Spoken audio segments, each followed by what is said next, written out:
हरे कृष्णा। आप सभी भक्तजनों का स्वागत है आज के सत्र में। तो सबसे हरे पहले हम कृष्णा सभी को। प्रभुपाद जी का डेली कोड पढ़ लेंगे। जी माता जी। जी। हरे कृष्णा सभी भक्तों को पांचांग प्रणाम। श्रील प्रभुपाद की जय। एक शिष्य का कर्तव्य है कि उसे किसी भी कीमत पर अपने गुरु की सेवा के लिए तत्पर रहना चाहिए। जगत गुरु श्रील प्रभुपाद की जय। ये हम भगवत गीता करेंगे। भगवत गीता चैप्टर सेकंड, गीता का सार, वर्स नंबर 36।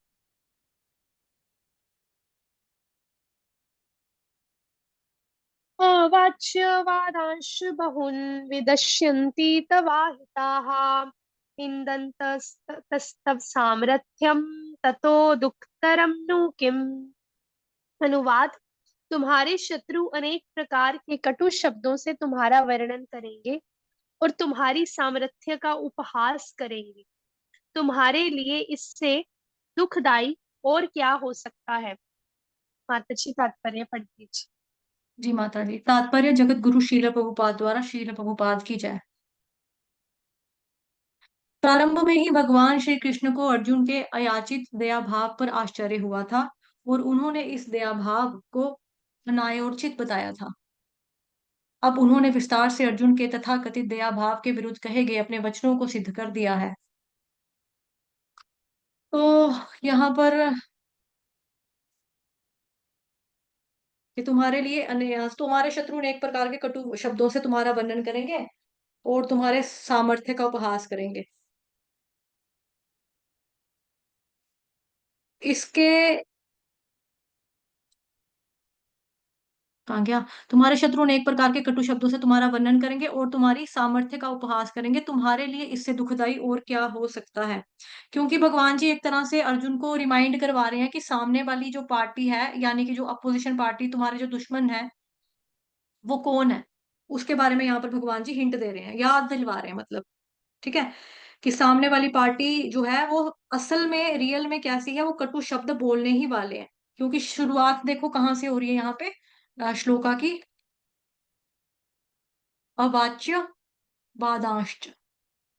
अवाच्य का मतलब कटु, वादान का मतलब मिथ्या शब्द। ठीक है, तो सामने वाली पार्टी में कौन है, दुर्योधन एंड पार्टी, है ना।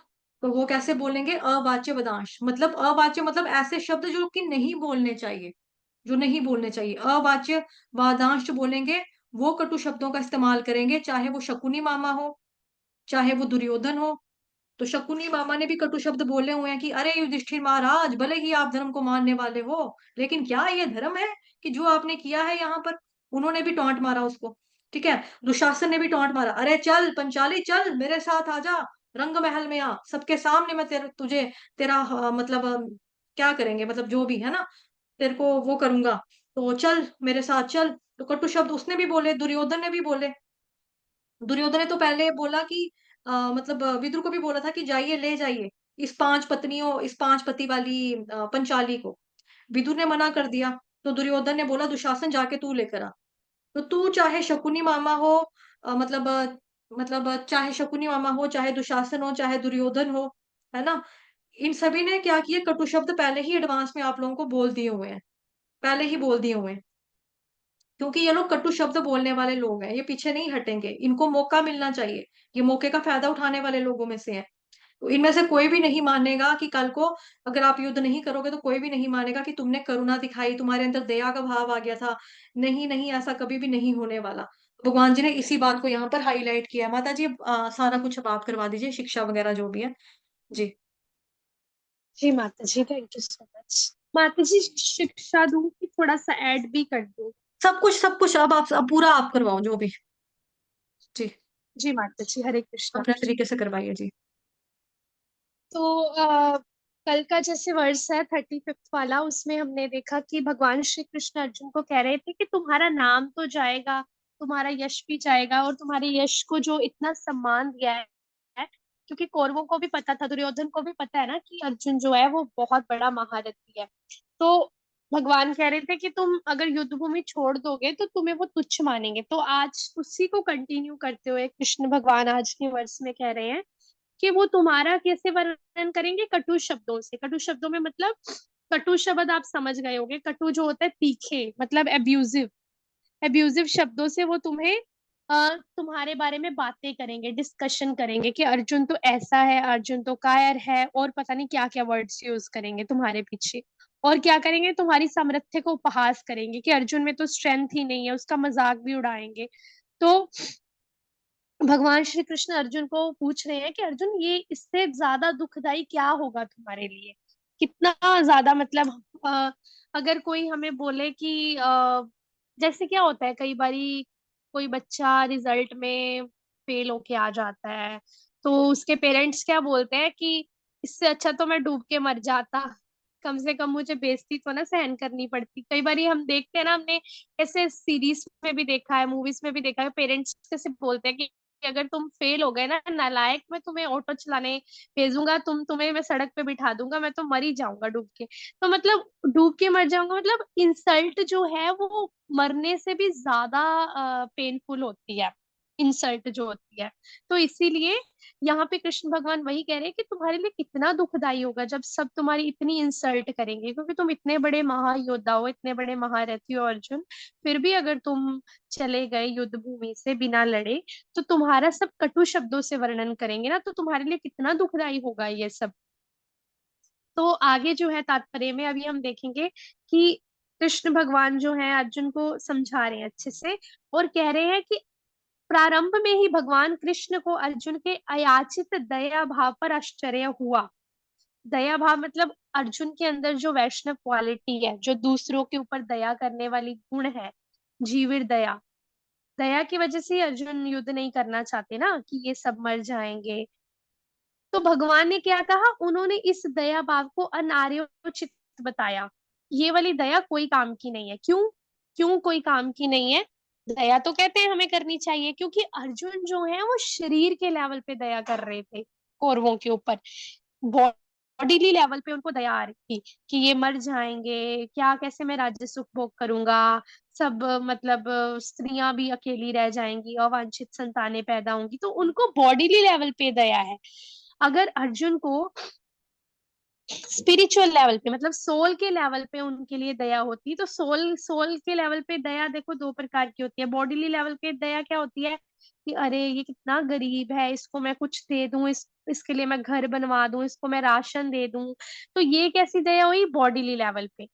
अभी सोल के लेवल पे दया क्या हुई? आत्मा के लेवल पे दया क्या हुई कि हे मैं इसको भगवान की भक्ति में लगाऊं, ये कैसे अपना टाइम वेस्ट कर रहा है, जब देख लो ये माया में घुसा हुआ है, इसको तो भगवान, इसके मुंह पे तो भगवान का नाम तक भी नहीं आता, इसके मुंह पे सारे दिन में कृष्ण भी नहीं निकलता एक बार भी।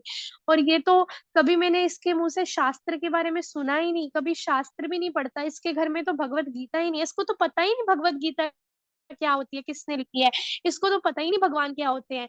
तो वो जो अंदर से आता है ना कि मैं भी इसको कृष्ण भगवान का नाम जप करने लगा हूँ, कृष्ण भगवान कितने खुश होंगे जब ये भगवान का नाम जप करेगा, है ना।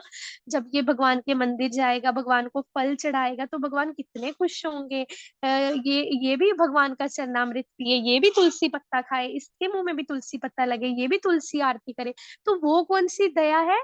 वो होती है असली दया, सोल के लेवल पे दया। क्योंकि देखो अगर अब हम बॉडीली लेवल पे दया करेंगे भी, क्यों इतना जोर दिया जाता है कि सकाम कर्म ना करके हम कृष्ण के लिए कर्म करें, कृष्ण भावना भावित बने, वो इसीलिए जोर दिया जाता है क्योंकि देखो अगर आप किसी गरीब को दया करके खाना खिला भी दोगे, तो उसका एक टाइम के लिए पेट भर जाएगा, दूसरे टाइम के लिए फिर तो आप उसके पास नहीं बैठे रहोगे ना, फिर तो आप आगे निकल जाओगे ना रास्ते में से। तो दूसरी बार चलो आप दूसरी बार भी खाना खिला रहे, तो तीसरी बार भी खाना खिला, पूरे दिन के लिए आप उसको राशन दे दिया, पूरे दिन के लिए खिला दिया, या मान लो पूरे हफ्ते के लिए, पूरे महीने के लिए राशन दे दिया, उसके बाद क्या? उसके बाद क्या? वो क्या करेगा? राशन खाता जाएगा, लेकिन उसका पेट तो भर रहा है, उसकी बॉडी की ग्रोथ तो हो रही है, लेकिन जो असली चीज है, उसको जन्म मृत्यु से तो छुटकारा नहीं मिलना ना, फिर भी तो उसको बार बार बार बार कष्ट भोगने ही पड़ेंगे ना। थोड़े टाइम के लिए उसकी इंद्रिय तृप्ति हो जाएगी, थोड़े टाइम के लिए उसका पेट भर जाएगा, लेकिन जो इतने जन्मों से वो भटकेगा, उसका उसका आप कहाँ पे उसकी ग्रो उसके वेल विशर हो, नहीं हो ना आप। इसलिए जोर दिया जाता है कि हमें सोल के लेवल पे दया करनी है दूसरों की, ताकि वो भगवान की भक्ति में लगे। तभी कहते हैं कि ज्यादा से ज्यादा प्रचार करो। कृष्ण भगवान भी कहते हैं ना भगवत गीता में कि जो मेरा प्रचार करता है वो मुझे मुझे बहुत प्रिय है। क्यों? क्योंकि हम दूसरों के ऊपर दया कर रहे हैं, वो होती है असली दया। जब हम दूसरों प्रचार मतलब ये नहीं कि पूरे सबको ही जाके अगर आप कुछ लोग बोलते हैं कि मैं तो प्रचार कर ही नहीं सकता, मैं तो मतलब मेरे अंदर तो कॉन्फिडेंस ही नहीं है, मैं तो सबको बता ही नहीं सकता भगवान के बारे में, मेरे को नहीं बोला जाता, मेरे को नहीं श्लोक आते बोलने, तो वही प्रचार नहीं होता। अगर आप अपने किसी फ्रेंड को बैठ के बोल रहे हो कि तुम हरे कृष्णा का जप करो, चलो तुम मेरे साथ गोविंद गोविंद गोविंद बोलो, चलो तुम मेरे साथ हरे कृष्णा का जप करो, कीर्तन करो, अपने फ्रेंड को बोल रहे हो, अपनी माँ को बोल रहे हो, अपने घर वालों को बोल रहे हो, तो वो भी प्रचार है। प्रचार जरूरी नहीं कोई बड़े लेवल पे, प्रचार प्रचार होता है। अगर आप किसी को भगवान का प्रसाद खिला रहे हो, भगवान का तुलसी पत्ता लगा भोग किसी को खिला रहे हो, तो वो भी प्रचार है। अगर आप किसी को भगवत गीता गिफ्ट कर रहे हो, भगवत गीता दे रहे हो, चाहे पैसे लेके दे रहे हो, बट वो भी प्रचार है। तो कोई भी लेवल पे अगर आप भगवान के साथ उसको जोड़ने का प्रयास कर रहे हो, चाहे वो छोटे लेवल पे क्यों ना हो, तो वो प्रचार में ही आएगा। ठीक है, तो हमें कोशिश करनी चाहिए कि हमें दूसरों की हमेशा बॉडीली लेवल पे ना सोच के, नो डाउट हमें दूसरों को खाना देना है, ऐसा नहीं है कि उसकी बॉडी के बारे में नहीं सोचना, लेकिन उसकी सोल के बारे में ज्यादा सोचना है कि उसको सोल फूड दें। सोल फूड क्या है? भगवान कृष्ण के साथ जोड़ना। तो ये भगवान श्री कृष्ण अर्जुन को क्यों कह रहे हैं? भगवान को आश्चर्य हुआ। क्यों? क्योंकि उनको इस दया भाव को उन्होंने अनार्योचित बताया, क्योंकि अर्जुन को शरीर के लेवल पे दया आ रही थी ना, भीष्म पितामह पे, गुरु द्रोणाचार्य पे और कौरवों पे। तो भगवान क्या चाहते हैं? भगवान चाहते थे कि अर्जुन तुम्हें अगर दया करनी है ना, तुम इनकी आत्मा के लेवल पे दया करो। तो इसीलिए कृष्ण भगवान अर्जुन को समझा रहे हैं। अगर अर्जुन ने यही चीज ऐसे बोली होती कि ये भगवान आपका नाम कैसे लेंगे, आपका जप कैसे करेंगे और जप कैसे करेंगे, तो भगवान कितने खुश होते हैं ना। तो नो डाउट ये हमारे लिए ही है एक्चुअली वर्स, कि हमें समझाने के लिए कि हमें कैसी दया करनी है दूसरों के ऊपर, उनकी सोल के बारे में सोचना है, सिर्फ बॉडी के बारे में ना सोचते हुए। ठीक है, तो आगे हम यहाँ पे देखेंगे कि कृष्ण भगवान जो है अर्जुन को कह रहे हैं कि तुम्हें कटु शब्दों से वर्णन करेंगे, है ना, तुम्हारे बारे में सब डिस्कस करेंगे, तुम्हें अब्यूज करेंगे पीछे से कि अर्जुन तो कायर है। तो अब जैसे कि एक क्रिकेटर है, तो क्रिकेटर्स के पहले क्या होते हैं? पहले टेस्ट मैच होते हैं ना, उसके बाद फाइनल मैच होता है या फिनाले होता है, जो जब वो बड़ी बड़ी टीम्स के साथ खेलते हैं। तो टेस्ट मैच में क्या होता है? छोटे छोटे मैच होते हैं जिसमें उनको अलग अलग टीम्स के साथ क्रिकेट करना होता है। तो मान लो कोई क्रिकेटर ने बहुत अच्छे स्कोर्स बना लिए, बहुत अच्छे रन्स बना लिए और पूरे टेस्ट मैच जीत गया वो। अभी दिन आया फाइनल मैच का। ठीक है, तो वो फाइनल मैच वाले दिन बोले कि मैं तो अभी क्रिकेट खेलने जाऊंगा ही नहीं, मेरे को नहीं खेलना क्रिकेट, मैं अब पीछे हट रहा हूँ, मैं अपना घर पे बैठूंगा या मैं घूमने फिरने जाऊंगा, मैं क्रिकेट खेलूंगा ही नहीं। तो अभी जो बॉलर है, तो वो क्या उसको अप्रिशिएट करेगा? नहीं करेगा। अब बाकी जो उसके टीम मेंबर्स हैं, जो उसके टीम मेट्स हैं, वो तो उसका मजाक उड़ाएंगे ना, उसको कटु शब्दों से उसका वर्णन करेंगे ना कि ये कैसा इंसान है, सारे बाकी मैच में तो आया, जो फिनाले मैच है वहां ये डर के भाग गया, ये तो एक नंबर का डरपोक है, ये तो एक नंबर का कायर है, ये तो एक नंबर का जो भी है, उसके बारे में गलत गलत बोलेंगे ना। और मीडिया वाले भी उसके बारे में गलत छापेंगे, गलत प्रिंट करेंगे, गलत बोलेंगे कि ये तो डरपोक है ना। लोग भी उसको गालियां देंगे, लोग भी उसका पुतला या पोस्टर जो भी है उसको जलाएंगे कि ये तो डरपोक है एक नंबर का। तो वैसे ही कृष्ण भगवान अर्जुन को समझाना चाह रहे हैं कि अर्जुन, अभी तुम क्षत्रिय हो, तुम भरतवंशी हो, और अगर अभी तुमने जो लाइफ लॉन्ग प्रैक्टिस की है, इतना अभ्यास किया है, उसको अगर तुम धर्म के लिए नहीं खड़ रहे हो, धर्म के लिए नहीं लड़ रहे हो, तो तुम्हें तो कटु शब्दों का तुम्हारे लिए तो वर्णन होगा ही होगा। सभी तुम्हारे लिए कितने कटु शब्द यूज करेंगे, और तुम्हारे लिए इससे दुखदाई क्या ही होगा, है ना। और वैसे ही हमें क्या करना है? हमें भी अपने धर्म का पालन अच्छे से करते रहना है, अपने धर्म के लिए आगे बढ़ते रहना है। नो डाउट हमारी लाइफ में कितने भी ऑब्स्टेकल्स आए, परेशानियां आए, बट जब हम अपने धर्म के लिए करते रहेंगे, तो हो सकता है कि हमें बॉडीली लेवल पे ना, मतलब बाद में हमें फिर भी लोग गालियां दें, लेकिन हमारी आध्यात्मिक जो भी है ग्रोथ, स्पिरिचुअल ग्रोथ है, वो तो होएगी ही ना। अगर हम धर्म के लिए खड़े रहेंगे, धर्म के लिए कार्य करते रहेंगे, भगवान श्री कृष्ण के लिए, गुरु की प्रसन्नता के लिए करते रहेंगे, अपना पूरा एफर्ट्स देते रहेंगे, तो हमारी स्पिरिचुअल ग्रोथ है वो रुकेगी नहीं, स्पिरिचुअल ग्रोथ जो है हमारी होती रहेगी। तो इसीलिए कृष्ण भगवान यहाँ पे अर्जुन को समझा रहे हैं कि अर्जुन, तुम दया मत करो, क्योंकि कल को ये लोग ये नहीं बोलेंगे कि अर्जुन तो बहुत अच्छा है, अर्जुन तो वैष्णव है, उसने तो हम पे दया करके हमें छोड़ दिया। वो ऐसा नहीं सोचेंगे। वो क्या सोचेंगे? वो सोचेंगे कि अर्जुन कायर है, अर्जुन डरपोक है, अर्जुन भगोड़ा है, अर्जुन भाग गया डर के। तो इसलिए अर्जुन, तुम क्षत्रिय हो, तुम भरतवंशी हो, तुम युद्ध करो, अपने कर्तव्य का पालन करो। और ये भीष्म, द्रोणाचार्य, इनके ऊपर दया मत करो। दया करनी है तो तुम ये सोचो कि मैं इनके इनके साथ युद्ध करूंगा, ये तो वैसे ही वृद्ध हो गए हैं, इनका शरीर तो वैसे ही वृद्ध हो गया है, और ये तो वैसे ही भगवान के धाम में चले जाएंगे ना। तो तुम्हें अगर दया करनी है तो तुम आत्मा पे करो, इनके शरीर के लेवल पे दया मत करो। और अपने कर्तव्य का है। तो आज के वर्ष से हमें शिक्षा मिल गई होगी कि हमें अपने धर्म का पालन जो है वो करते रहना है, कुछ भी हो, कैसी भी कंडीशन हो। हरे कृष्णा। सभी भक्तों को पांचांग प्रणाम। हरे कृष्णा माता जी। ठीक है, किसी का प्रश्न देख लो, अगर कुछ है तो हैंड रेस कर सकता है, टॉपिक से रिलेटेड है किसी का कुछ? नहीं है? अच्छा ठीक माता है। जी किसी ने हाथ तो हैंड रेस तो नहीं किया। जी माता जी। ठीक है, सबको सब चीजें क्लियर हो गई।